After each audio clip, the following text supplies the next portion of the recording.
আছে যেনকে আছে কলমে চলিটো ঘূৰে পালিও মই এটা ফোন পালিও মই চলিটোৰ ময়ো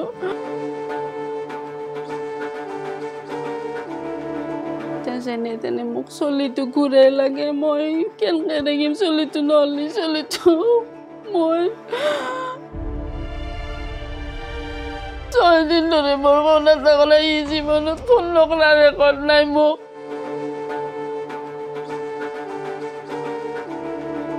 শনিবাৰে গধূলি শনিবাৰে ৰাতিপুৱা সি অফিচ গেছি সি মুৰাৰা চিটি বোৰ্ডত কাম কৰে ৰাজীৱ কলিতাৰ অফিচত ই টেক্সৰ কি কৰে টেক্সৰ কাম ন টেক্সৰ কাম কৰে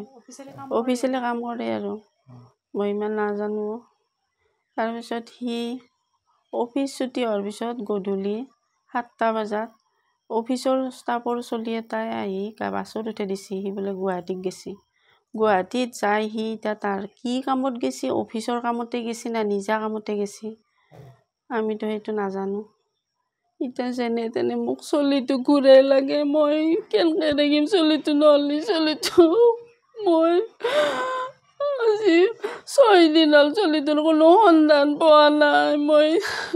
কেনেকে দেখিম মই নৰো থাকিবা মোক এটা ফোন নকৰাকে নাথাকে চলিটো আজি মই 6 দিন ধৰি ফোন পোৱা নাই মোৰ 6 দিন ধৰে মোৰ ফোন এটা ক'লে ই জীৱনত ফোন নকৰা ৰেকৰ্ড নাই মোক ফোন চুইচ অফ ৰখা ৰেকৰ্ডে নাই ফোন কৰোঁ সি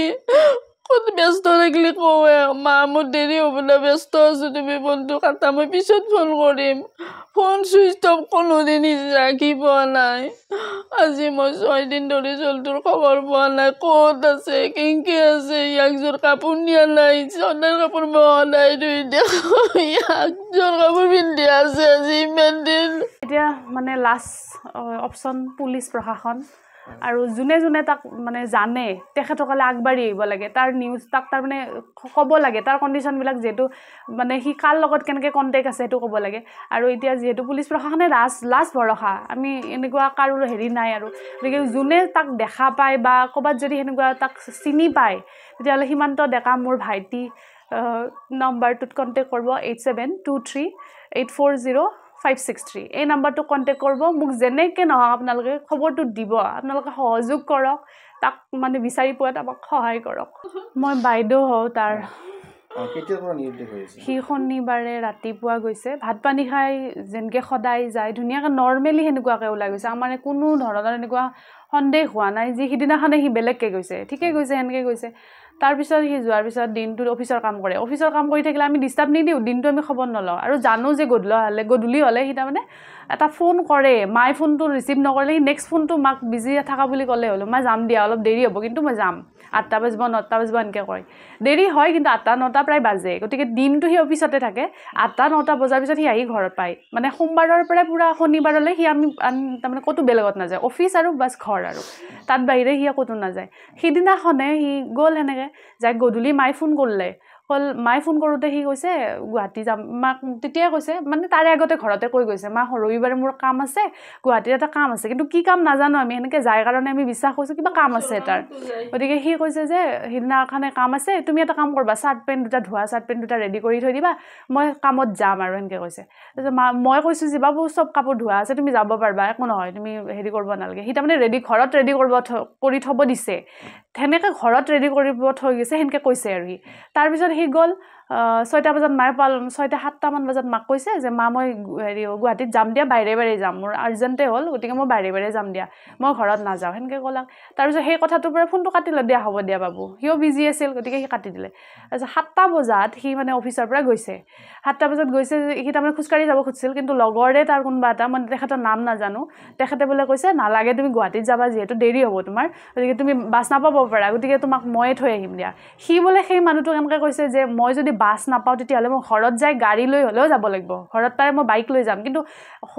গাড়ী সি কোনোদিন নেৰে বাইকখন নোহোৱাকৈ আজিলৈকে আৰু কিনাৰ পৰাই বাইকখন লগৰী আৰু তাৰ এতিয়া সিদিনাখনে সি বাইক নিয়া নাই প্ৰথম কথা হ'ল সি বাইক নিয়া নাই তাৰপিছত সি কিন্তু লগৰটো কৈছে যদি নাপাওঁ গাড়ী তে বাইক লৈ হ'লেও মই গুৱাহাটী যাম সেনেকৈ গ'ল তাৰপিছত লগতো হেল্প কৰিলে গুৱাহাটী মানে তাতে বোলে বাছ এখন ৰখি আছে ওপৰত লগতো তলত তাক নমাই দিলে সি বাছখনত উঠা বুলি তেখেতে কৈছে আৰু আমি শুনা কথা আৰু গম নাপাওঁ প্ৰুফ নাই আমাৰ একো হাতত সেই গ'ল সেনেকৈ গ'ল যাই 9টা 9:30 মান বজাত মই মায়ে যেতিয়া কৈছে সি গৈ আছে দে এতিয়া ফোন নকৰোঁ দেৰিকৈ ফোন কৰিম মায়ে তথাপি 9টা মাজত ফোন কৰি আছে তেতিয়া সি ৰিচিভ কৰা নাই তাৰপিছত 9:30 বজাত হেৰি কৈছে সি মোক ফোন কৰিছে মাৰ মোবাইলটোতে ফোন কৈছে বাইদেউ মই পালোঁ দিয়া মোৰ গাটো ইমান বেয়া মই ভাত পানী খাইছোঁ তোমালোকে টেনশ্যন নল'বা মই খাই কিনে ৰেষ্ট লৈছোঁ মোৰ গাটো বেয়া মই অলপমান সোনকালে শু দিয়া আজি এনেকৈ কৈছে মই কৈছোঁ দিয়াতে মই তাৰ দুখটো বুজি কিনে বোলো দিনটো কাম কৰি থকা ছোৱালীটো শুইছে দে গা বেয়া দে হ'ব দিয়া মই মা আৰু দেউতাক কম দিয়া তুমি ঠিকে আছা বুলি তুমি পিছত ফোন কৰিবা যেতিয়া সাৰি পৰা উঠা তুমি ৰাতিপুৱা যোৱা তেতিয়া তুমি কণ্টেক্ট কৰিবা আমাক সেনেকৈ কৈছোঁ সেনেকৈ কৈ ফোনটো কাটিলোঁ 9:30 বজাত তাৰপিছত 9:45লৈকে তাৰ ফোনটো চলি আছে তাৰপিছত ছুইচ অফ হোৱা বুলি শুনিছোঁ কাৰণ আমি ৰাতি কোনো ধৰণৰ কণ্টেক্ট কৰা নাই গতিকে গম নাপাওঁ সি কেতিয়া ফোনটো অফ কৰিছে লাষ্ট হেৰিটোৰ পৰাই আমি গম পাইছোঁ যে 9:45 আৰু মালিগাঁও লাষ্ট বুলি কৈছে